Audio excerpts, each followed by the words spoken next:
House bill on the table right now could potentially shutter certain small businesses across Illinois. Centers on a product named Delta 8. Yeah, you may have seen signs for it at gas stations and smoke shops. WGN's Brona Tumulty is joining us now with more details tonight. Brona.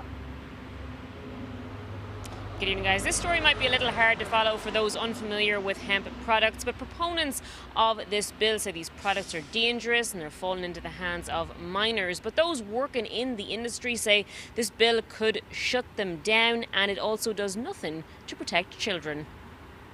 What this bill would do is would put my business out of business. Charles Wu opened the doors to his Wicker Park cafe Chaitiva about 2 years ago, and things are going well.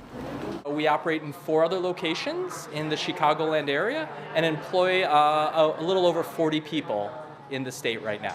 In spite of his success, he's now facing the possibility of being shuttered and even labelled a criminal by a bill on the table in Springfield. I know that we all can agree it needs to be banned. It's cleared the Senate, but still needs a House vote.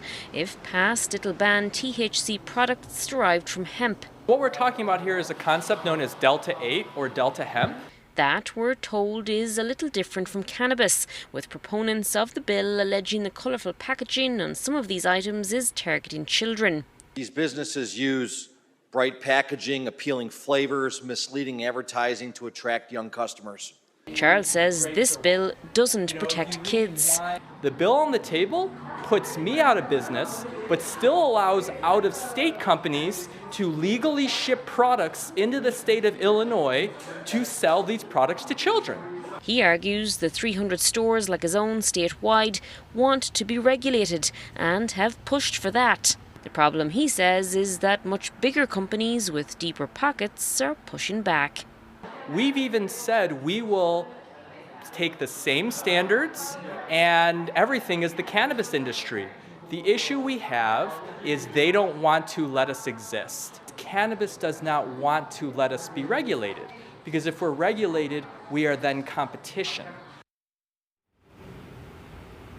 Now, Senate Majority Leader Lightford is the bill's sponsor. She released a statement to us saying, in part, the current unregulated market undermines social equity licence holders who have long worked to establish a legal, well-regulated business. As we move toward regulation of hemp and Delta 8 products, we must do so in a way that is equitable and provides opportunities with the evolving industry. Now, Charles tells us this could affect about 10,000 jobs statewide. It did pass the Senate on Sunday, but a vote is still needed in the House. Live in Wicker Park, Brona Tumulty, WGN News. Thank you, Brona.